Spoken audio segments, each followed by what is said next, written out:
Good afternoon. I hope you've been enjoying the conference so far. Yeah. Okay, fantastic. I'm Arun Rukneja, Dean of the School of Hospitality Administration here at BU, and I'm delighted to welcome all of you to this segment in conversation with Mr. Ajay Jadeja. So on behalf of the leadership of the BU Detour India Fest and the entire BU community, I welcome you to our university and to Boston. Mr. Jadeja is one of the cricketing legends of our time, and he's played electrifying cricket in the 90s. Who can forget his game against Pakistan in the 96 quarterfinals of the World Cup? I know, I still remember that. He's a specialist in the one-day format, having played 196 matches and an amazing all-rounder with batting, bowling, and skill as a fielder. Born to a royal family in Gujarat, descendant of the Jadeja dynasty that ruled from 1540 to 1948. So while he didn't inherit that kingdom, however, his kingdom does not have any geographical space. Ajay ruled the hearts of cricketing fans with his grace, explosive power, and swashbuckling style, which we'll experience today. And he continues to rule the TV screens with his insightful commentary. Some people don't know that the Ranji Trophy and the Dilip Trophy have been named after his ancestors. So he's quite a cricketing background and some big shoes to fill. But Mr. Jadeja has performed spectacularly on and off the field. As a movie star, TV anchor, dancer, comedian, he's done it all. So we are excited to have him here at BU in person. So welcome. Thank you. Now, before we start, I have some housekeeping notes. I'm going to start with asking him a few questions, and then we will have questions from the audience. You just have to raise your hand, and we've got three of our organizers, Ritika, Madhya, and Agastya, that will be handing you the microphones to ask the questions. To keep the program moving, I'm just going to request that when you're asking the questions, sort of try and restrict yourself to actually asking the question. Without taking too much time, we want to make sure that we get everyone in. The other thing that I was very impressed when I met Mr. Jadeja last night is that he said he wants this to be a two-way street. He wants to learn as well. And so, of course, he can ask questions because we are all anxious to ask him, but he's going to learn through the questions. So we're going to change the format a little bit. We'll make it into a little bit of a more town hall format. So which means that if I ask him a question and he answers, and that triggers a question in your mind, just raise your hand, we'll try to get to you so that you can ask your question and that answer right on the spot. Without any further ado, let's get started. First, I'm curious to know, how are you related to Ranjitji and Dilipji? And did that put any pressure on you to perform? Ranji had no children, so he adopted one of my grandfather's younger brother. My great-grandfather and him were brothers. In fact, he was also adopted by the previous Jam Sahib of Jamnagar because he didn't have an heir either. So that's how I'm related, and I don't think I had ever had the pressure of trying to match or fill his boots, because I think those boots are way bigger than anybody. I mean, at least I couldn't imagine getting anywhere close to them, because yes, if you look at the numbers and say how many games Ranji played or Dilipsinhji played, you will not understand the magnitude of what they had gone on to achieve. And like you said, the trophies now that exist in India are named after them. So you can imagine how big those boots were. So I didn't even think that I would, or it didn't even cross my mind when I was younger. And fortunately, I probably didn't understand what it meant to be a part of that family or the legacy that I was carrying on. And I think that probably helped me not to take that pressure, because I do get this question, and honestly, till probably I stopped playing, because you start playing cricket as kids in India at all, no matter where you're in India, you do play cricket. And I was fortunate enough to carry on playing it till age of 30 for India. So till then, I had no time to think. It was just the pleasure of playing the sport, and the other advantage that I had was because I didn't grow up in Jamnagar. I grew up in Delhi, so in Delhi, everybody is from somewhere, everybody is big enough, and I I wasn't a big enough person in Delhi to be recognized as somebody's son or grandson or great grandson. And you lived a normal life, so it didn't affect me in that sense. Fantastic. So I know cricket was all around you, and like you said, in Delhi as well.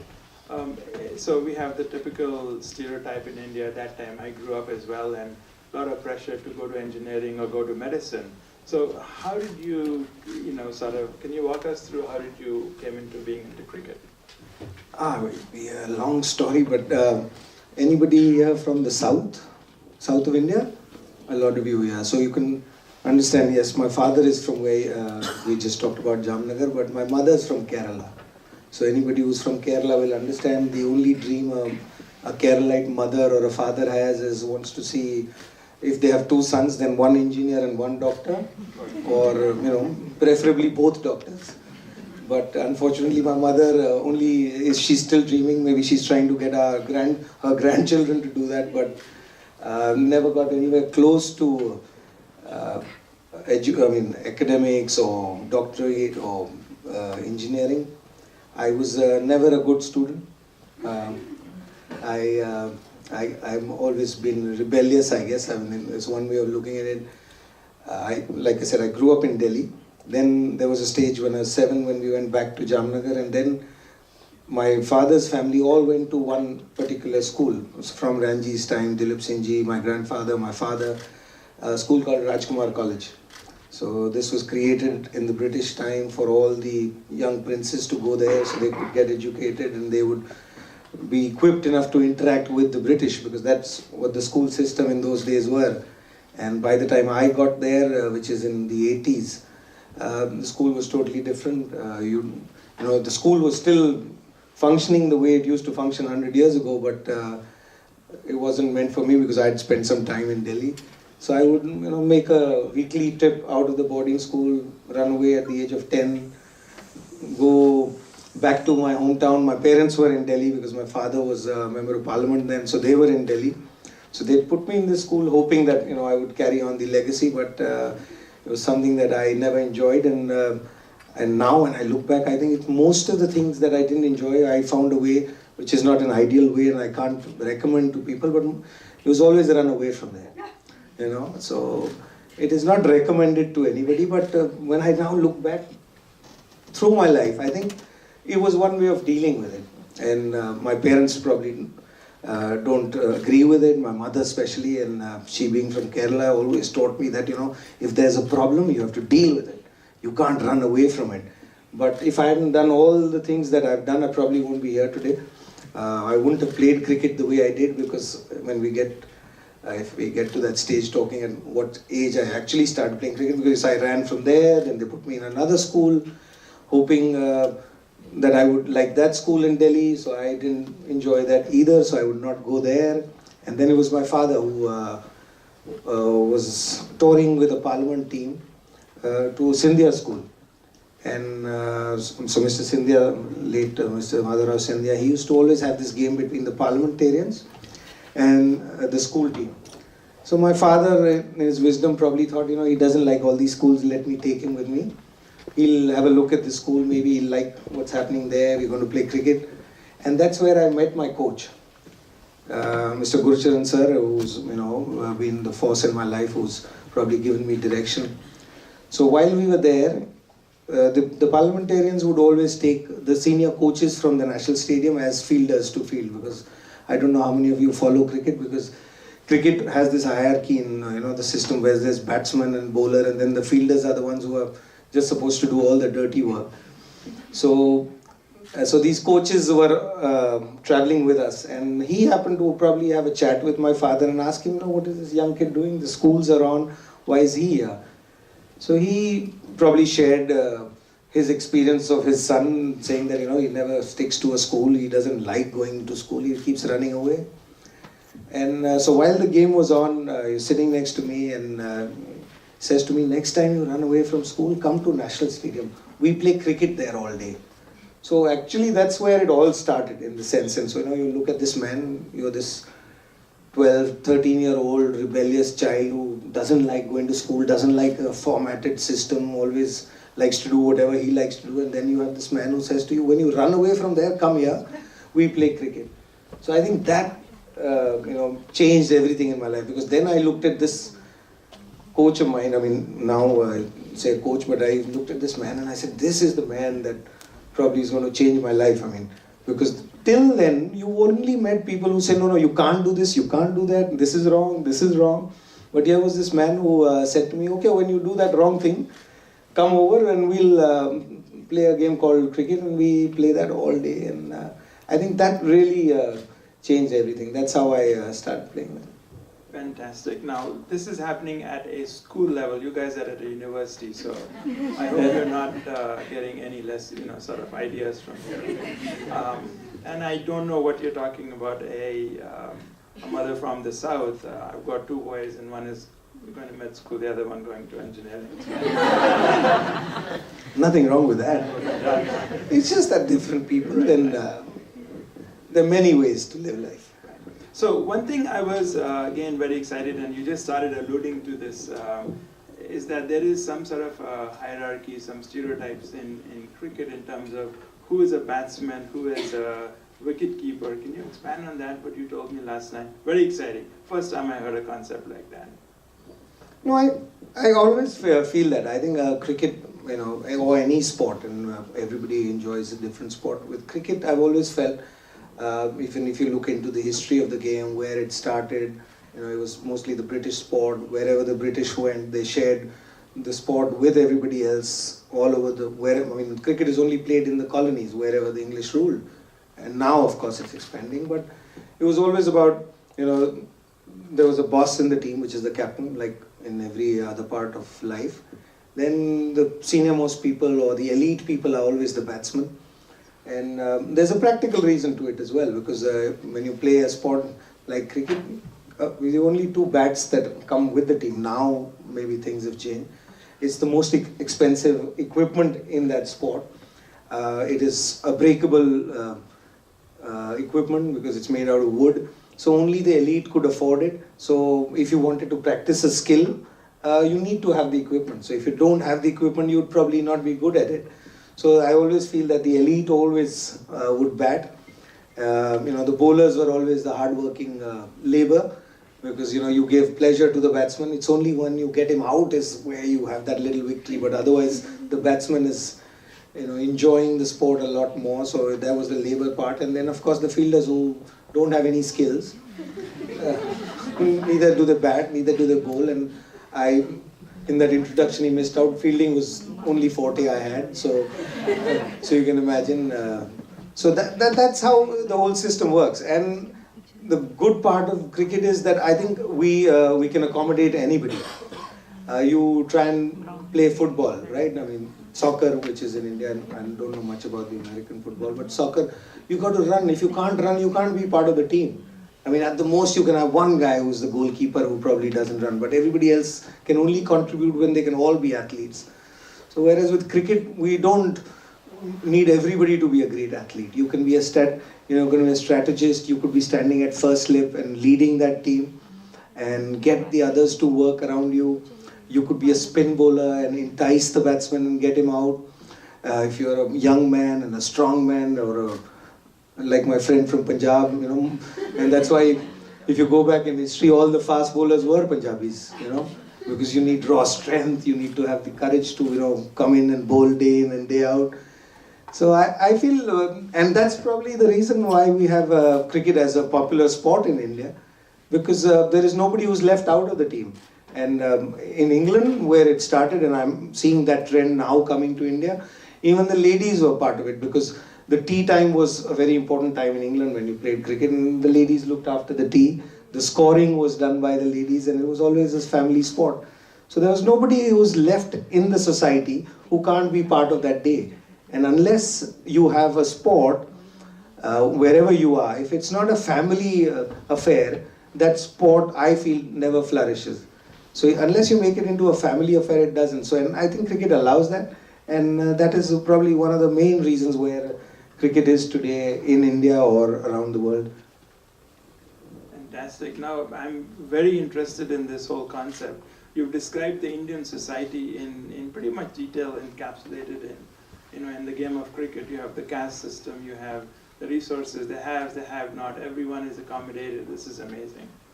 And so you started talking about ladies and women doing. We also have, at least when I was growing up, we never really heard of the women's cricket team, and I don't even know which year they started in.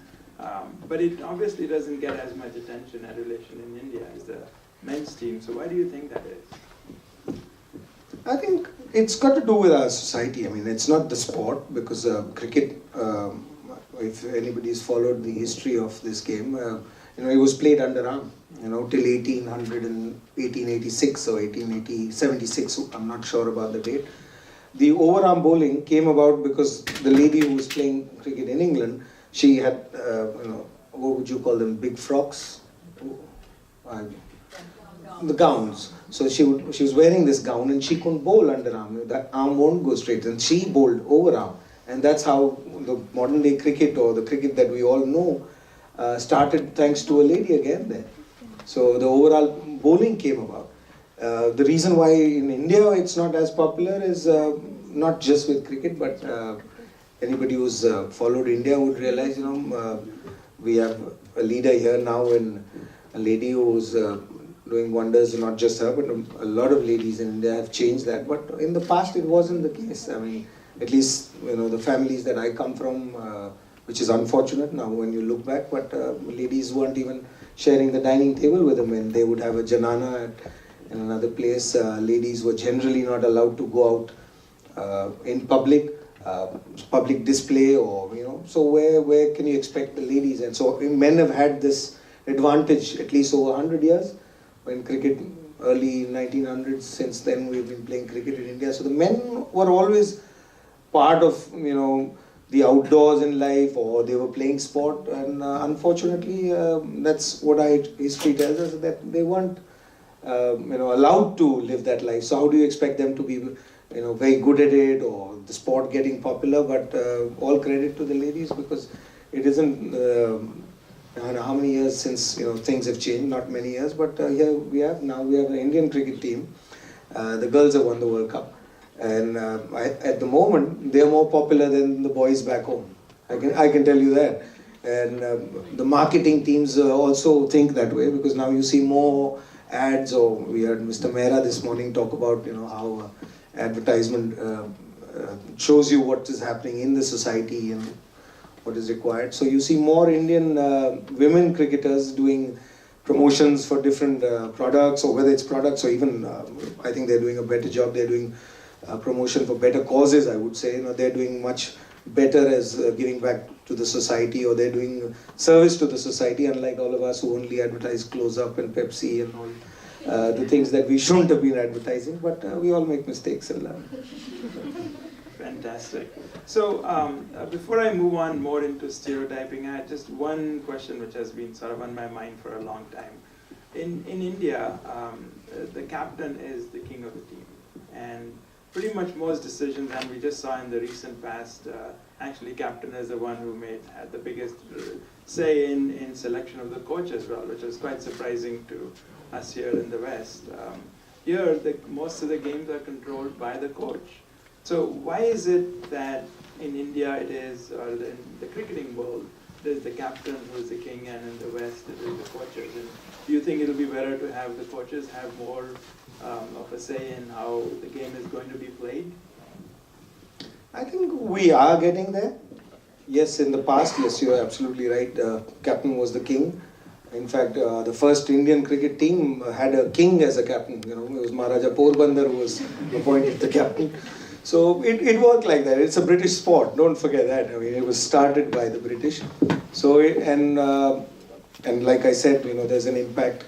So if you had a bat, you owned both bat and pads, then you were the captain, because it wasn't just about your skills or strategy.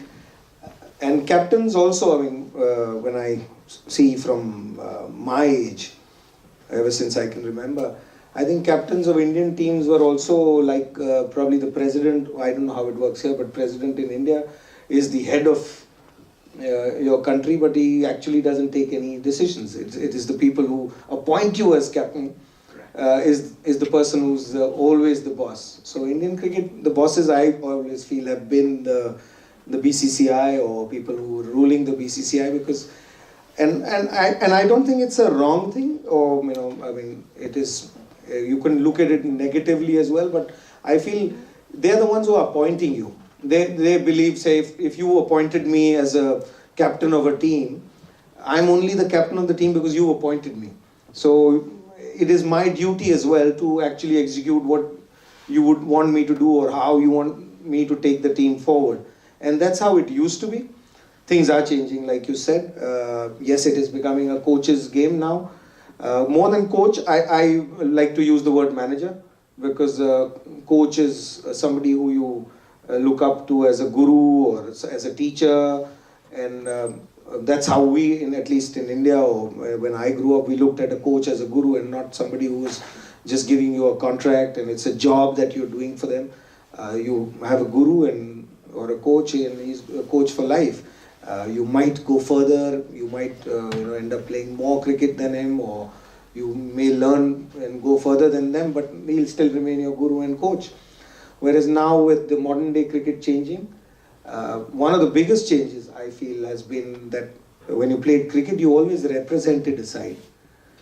You either played for your country, you played for your county in England, so you either had to be born there or you had to live there, like all of you now who live here or have become, come from India, but now once you come here, you spend a few years, you become citizens of US, and then you have the right to be a US national.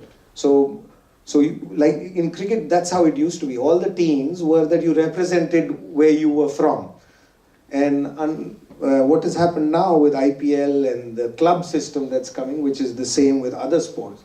I think there was one big difference that we had between cricket and other sports, that other sports were more club oriented, and so it was all about execution, being part of a team, and you should be flexible, moving from one place to another. You are bought and sold. You are actually a slave, the way I look at it, because you have no choice. You can't represent a team you want because suddenly your manager says, you've been sold to another team. So you actually ended up being a commodity, which is happening with cricket. Whereas with cricket, it was more about, I represent, whether it's Navanagar, which was a small little state. We won a Ranji Trophy many years ago. So you represented your state, your country, your team, and you were always in control. You decided where you were living or where you were born. You didn't have a choice, but that's where you were from. And so that was an essential part of sport earlier, and I think that has changed in the last 15, 20 years. Slowly, now you can represent different teams. You might be playing now somebody like Chris Gayle. I don't know if kids here know who Chris Gayle is. He plays for 4 or 5 different teams within that 1 year. He ends up playing for RCB, and then he goes to Australia and plays for another team. Then he goes to Bangladesh and plays another league team. So, it is difficult for people to now relate to your player or your team, because it will take time, and I don't know, because I've never seen cricket being played this way. So I don't know whether this is something I'd like to know from all of you actually, that in 5 years, 10 years, 20 years time, would you all, the next generation, be maybe because you've just grown up seeing this, you don't think any different. But in our generation, I think we looked at a player and said, Kapil Dev is always an Indian player. He's never played for anybody else. Kapil Dev is Indian. With Chris Gayle now, there'll be people who claim he's an RCB player. An Australian claims he's from he plays for Sydney or Melbourne. I'm not 100% sure at the moment. So, one, it could be an advantage that you could be a player representing the whole world, or at least a mindset, not the whole world, but the people have different ways of looking at sport. Everybody doesn't like the same player.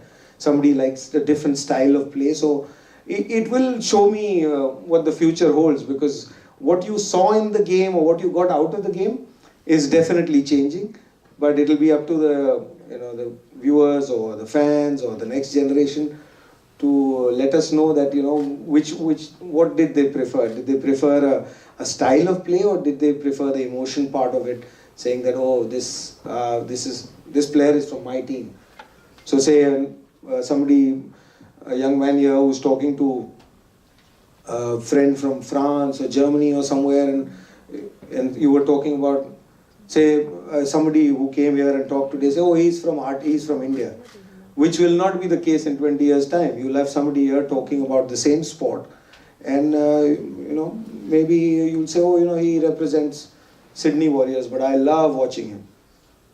Whereas earlier you had to love your team, you know, because you were from India, so anybody who played for India, you had to love it. But now I think that's changing. Right. And so I think people want, so they like a team, they want to sort of own a team and say, okay, I'm going to follow this team. Yeah. Sorry, I didn't answer actually the question that you'd asked about whether the managers will be deciding or the coaches. And I think that for sure, I believe that will happen. Because now we have moved from being an amateur sport to a professional sport. So when you turn into a professional sport, you know, it is taking a little bit of time, because I think this is the last generation which grew up as amateur sportsmen. So somebody who's 25 today would have played junior cricket, only looking at the old system. But the new kids today, a 14-year-old kid who goes to play in a club, I see them move clubs even when they're coaching, and their gurus are changing every day. I went to Mr. Gurcharan Singh, and I never moved from there. I'm still here, but I know friends whose kids are now playing cricket who they're 15 and they've already been through 3 different clubs, because they feel, oh, that coach is good. This coach is one who's connected to the Mumbai Indians. This coach is connected to Delhi Daredevils. So unless I'm in the system, I won't do well. So there are different skills that they are learning as well. And they will have to have those skills. And I think it'll develop the next generation of players much better than the generations in the past, because it is opening up your mind. We were from that conservative mindset that whatever happened in the history, that's how it has to carry on. But I think this generation looks at life also differently, and they're trying to find their own ways. And if you want to fit into the world that exists today, you need to be adaptable. You need to be able to adapt to different teams. You need to have actually skills to play for different coaches, because they want their team to play differently. So they will be better cricketers, and I think they'll be probably better individuals or human beings, and they'll be more comfortable to go around the world and do better things in life. So I think that is a very, very good point, that with these club teams coming up in India, I think the coaches will, or the team managers will gain more power over time, whereas in the traditional sense, it's much slower. So you talked about BCCI and the fact that they appointed the captain, and so they would have, or the selectors or whatever, but there's a lot of political influence in BCCI. And you know, pretty much most of the leaders of BCCI are politicians. And so why would politicians have a role in terms of deciding on the strategy, which is, you know, very, very curious. Why would they think that they want to have more of a say? If you go back, I'll take you back in the history of this game, because when cricket came to India, if you look at the teams that exist in India, say Baroda, Hyderabad, there was Southern Punjab, because Patiala was very important, Navanagar. All the teams that you represented were actually owned by the rulers of that time, and they were the patrons of the game. And this is pre-independence, post-independence. They still had privy purses. They still had the power, or still had the infrastructure, because they had the grounds. And so they remained the patrons of the game. And it's the post-70s that you see the influx of the politicians, as you refer to them. But so they started coming in, because you needed different approvals to be got for a cricket match, like a very simple thing. I mean, in India, if you want to collect more than 200 people, you need permission of the district collector. So you say, if you and I were organizing a tournament, the district collector probably won't give us time, and he won't give us permission. Things don't function as professionally or as practically as they function probably in this part of the world. So I think there was a role, and that is how they were brought in. Some of them were very interested. I remember I talked about my life changing with Mr. Scindia when we went to play. He was also the president. I remember Mr. NKP Salve. He was the president of BCCI, and there were wonderful times. And they would never get involved in cricket. You know, they were there as patrons, I think. And patrons will always play a role, and I feel the patrons have a choice as well. If we have, say, a Bank of America sponsoring, or somebody is sponsoring an event here, they would have an influence onto that event. But then it all depends on the individual who's out there. And I think more importantly, it's I think we are as a community or as a society of cricketers to be blamed more, because I don't think it is the politicians who influence any of the cricketing decisions. As little or as much as I know about BCCI over the years that I've played, and I've been in the media now for a few years, every cricketing decision is made by a committee or a group of players, former players.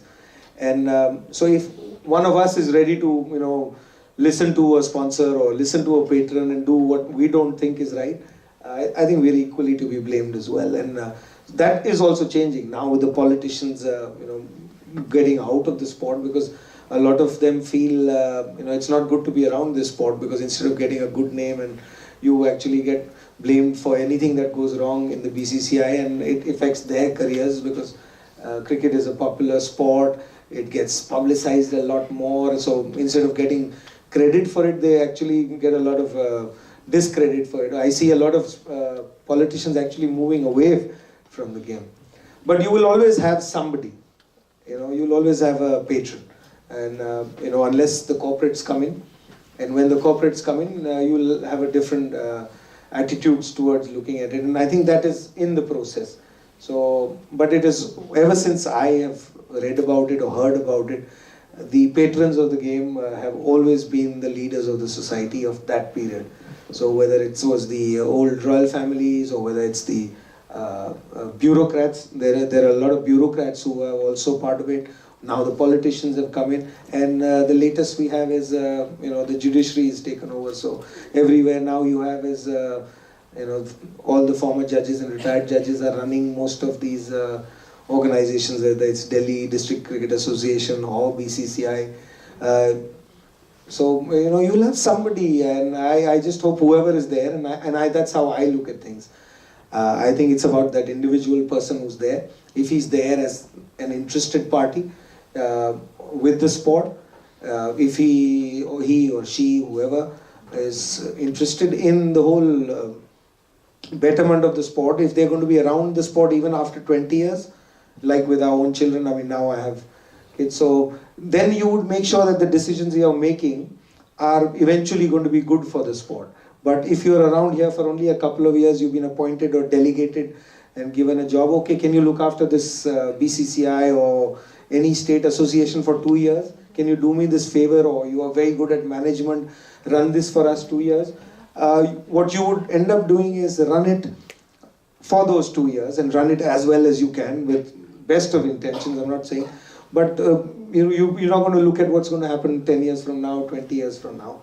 So I feel as long as you have a interest in the sport and you want to better it, whether you're a politician, whether you're a bureaucrat, whether you're a business house, or the former royals who were part of this, they were okay. They were in. I think all four that are lined up, I think you've had great people from each of these societies, whether it's the politicians, whether it's the bureaucrats, and you had people who made a mess out of this sport as well.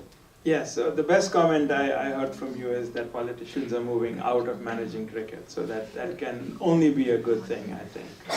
So I just want to very briefly turn over, before we get questions from the audience, on the thinking of stereotypes in the Indian context. I know that you played again, so I want to take you back to the times that you were playing. And we have players from the Western nations.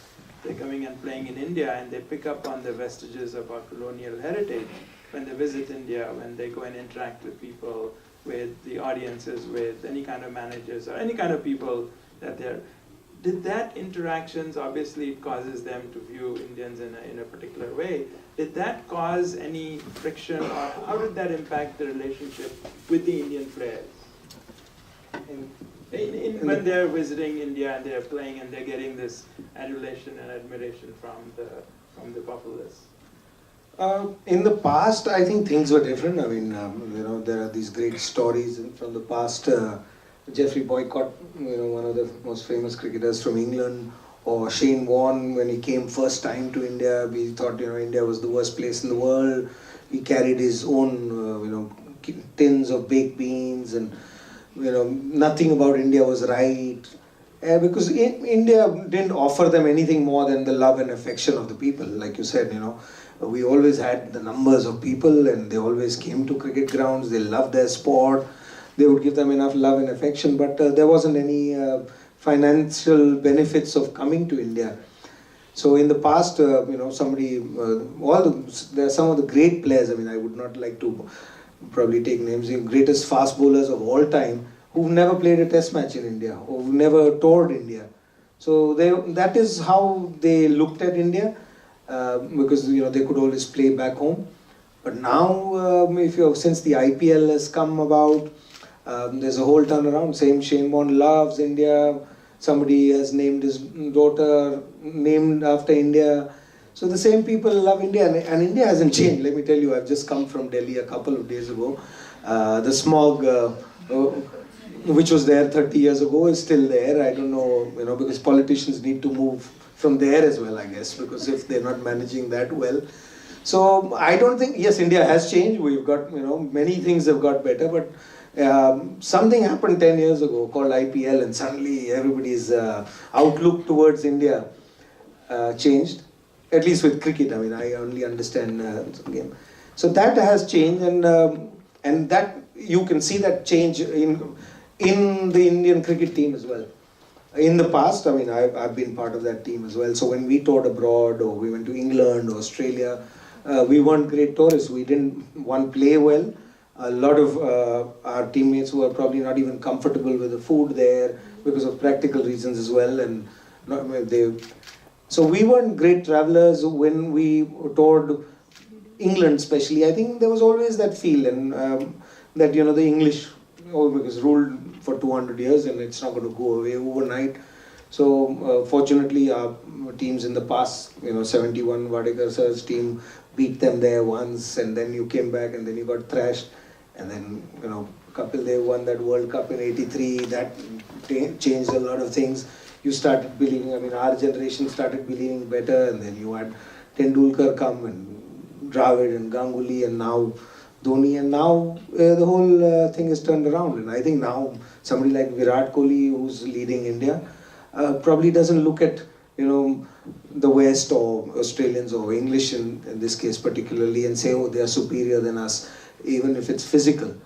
It's great to see Virat Kohli, who leads the team now. I heard him talk and chat, and he says, I want to not just be the fittest cricketer, but I want to be the fittest sportsman around the world. So that just shows how the mindset of an Indian next generation is changing. That it's not just about, in our times, like you said, in Kerala, I said, doctor, engineer. Things are changing. Every generation is going one step further. Somebody is, detouring and showing the way.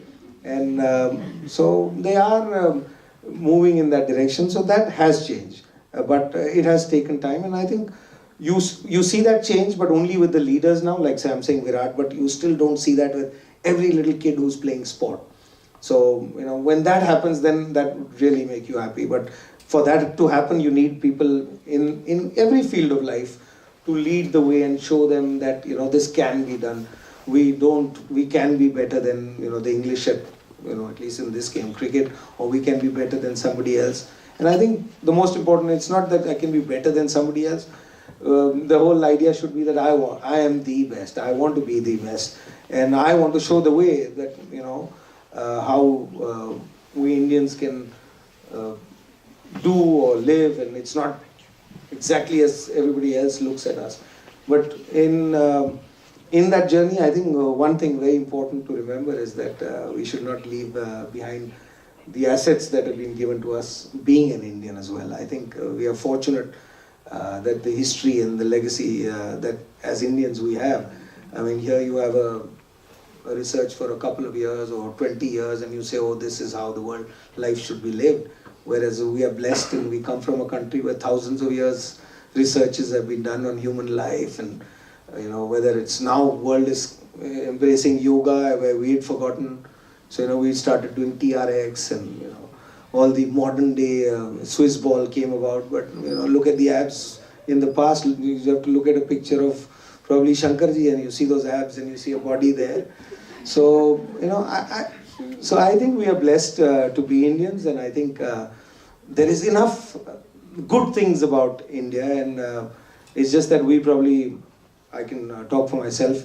Growing up, we always thought West was ahead of us, or I want to go to England and play cricket, because with my ancestors also went there, so maybe I was thinking like that.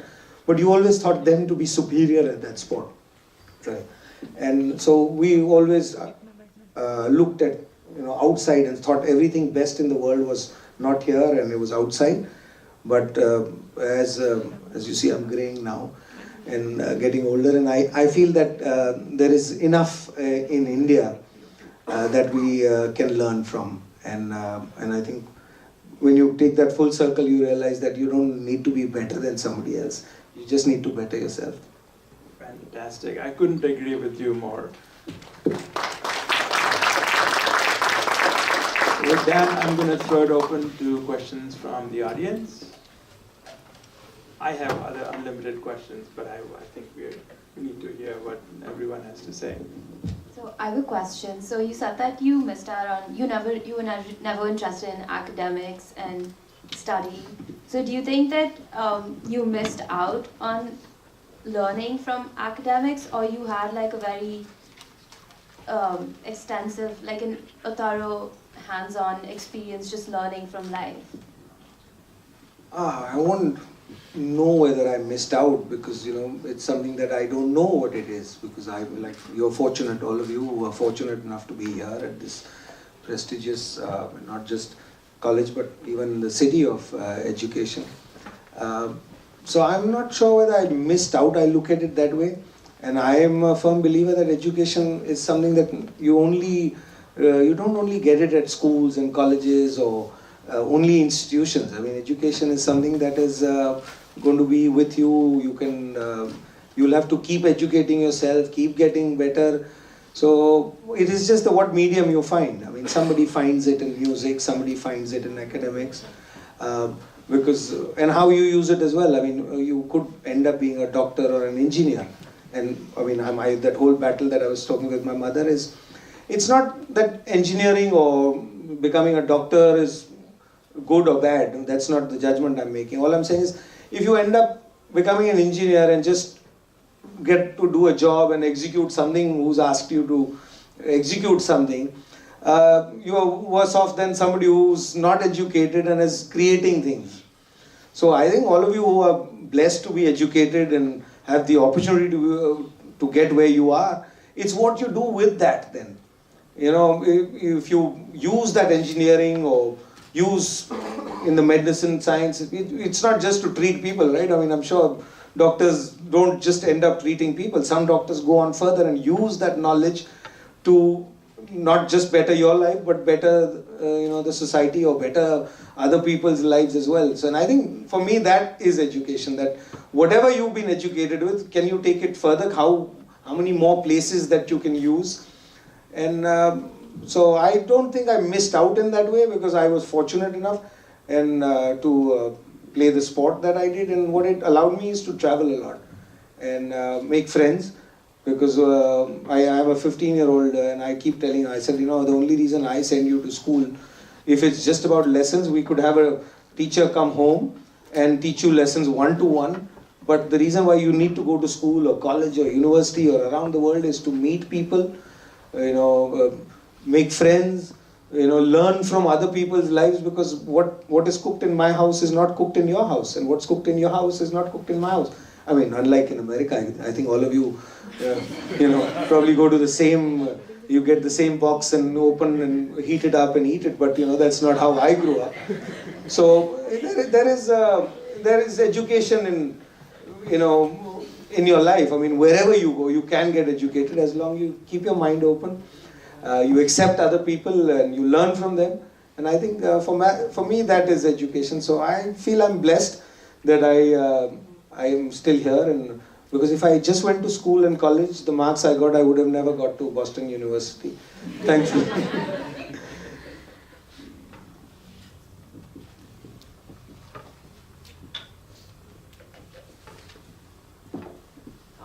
So, Ajay, my question is consistent with the theme of this conference, which is breaking stereotypes.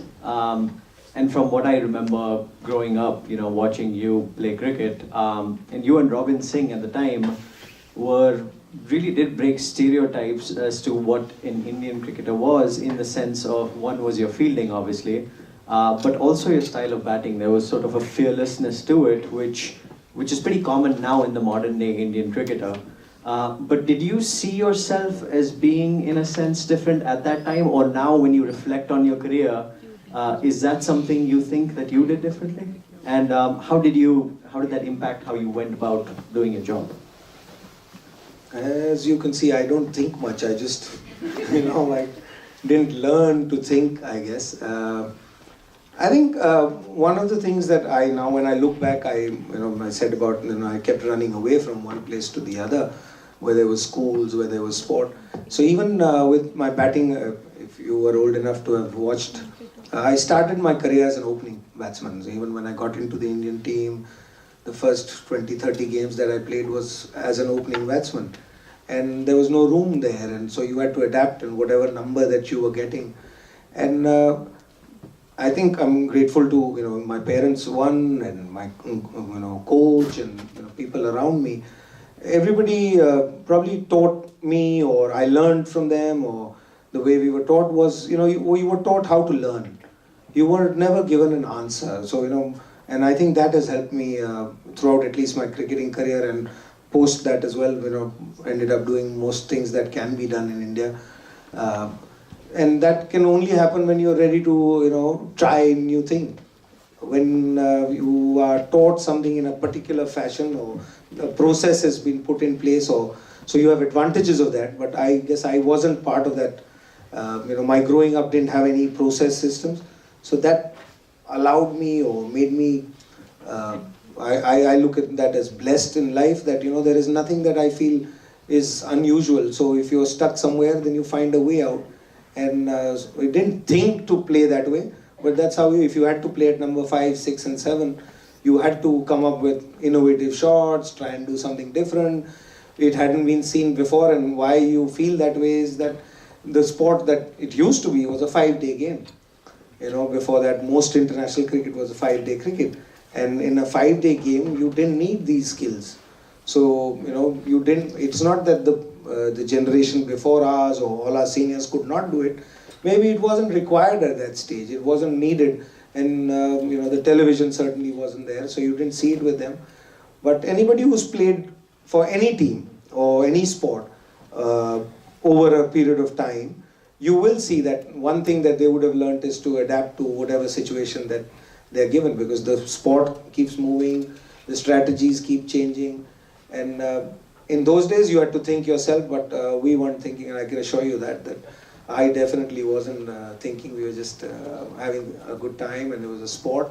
And when you have love and affection, when you walk into a stadium, it's a different atmosphere. I mean, when you walk in 20, 30, 40, 50,000 people at the ground, I don't think you have time to think there. All you do is enjoy that moment and, make the most of it. And that's what we were doing. So Ajay,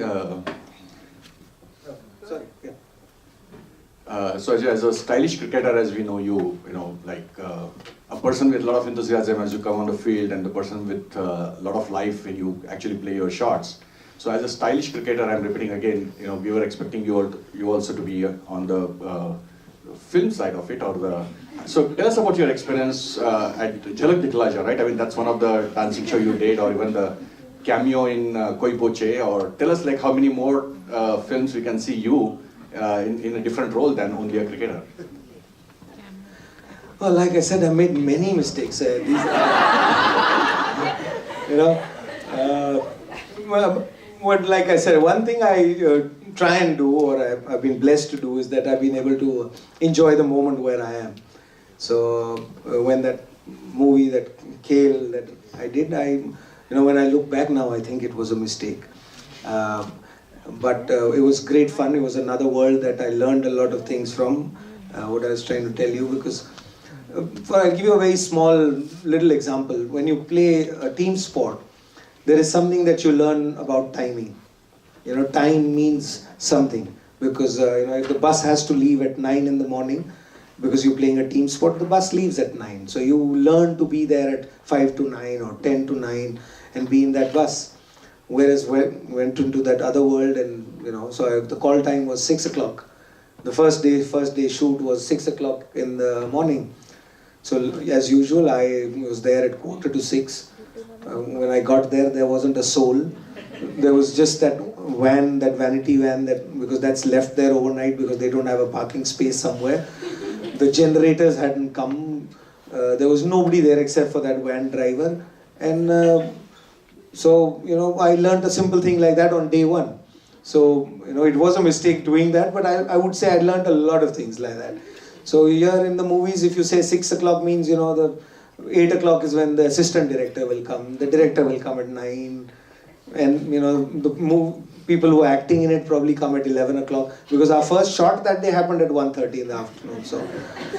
So things like that. But on the other side, it is tough. A lot of people think that movie making or people who act are, just having fun and doing things. But unlike us, I'll give you the other side of the story. When we go to play a match, there is, when I now work on television, we talk about strategy and this is happening, that's happening.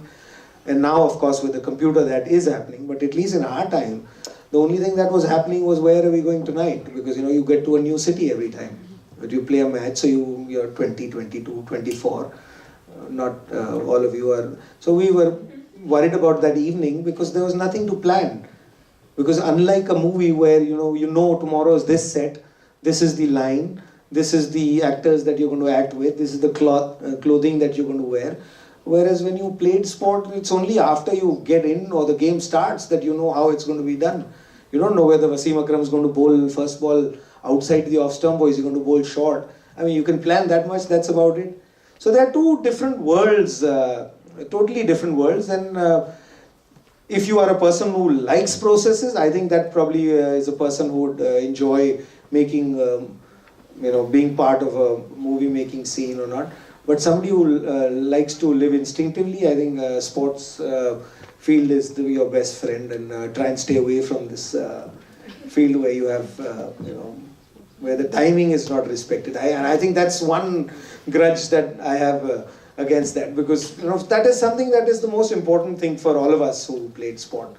Because it's whether timing getting up in the morning or timing that ball or timing that decision, who to bowl at what stage. So they're different worlds, and made many mistakes. You never know which one I'm going to make next. So I have a question. Yeah. It's a follow-up to the previous question. So how is the transition from playing cricket to now being on screen? How did that come to be? When did you make that decision? Oh, I actually didn't have a choice. I don't know if you follow, because it was in 2000 that I was still playing for India, and then I had to fight a battle for 3 years. I was supposedly banned for 5 years, or a couple of our friends were banned for life.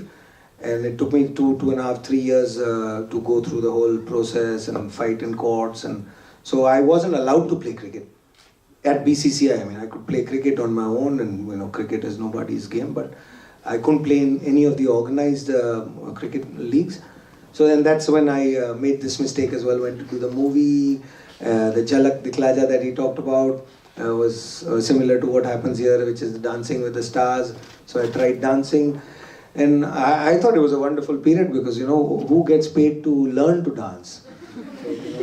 So, and so I took that opportunity at that stage, and so went along at that time. So it wasn't a decision, but post that, when I stopped playing, I started playing again. I played for Delhi, played for 4 other teams, led, coached, and then in 2006 is when I started working with NDTV.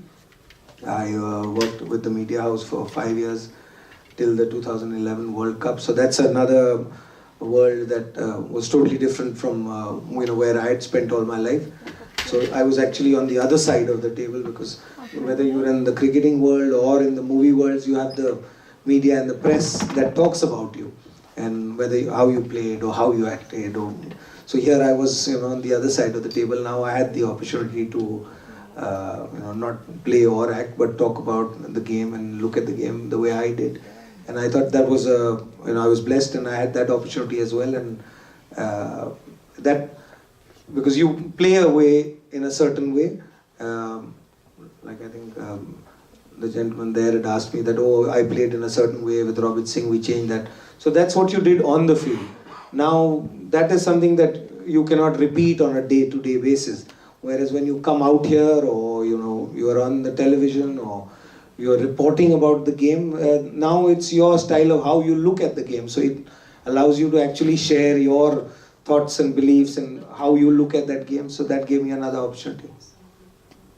So I had a question about Pakistan, and what you remember about playing with Pakistan, because that's always been such a special relationship. When they came to India, and you could beat anyone else, but you had to beat Pakistan.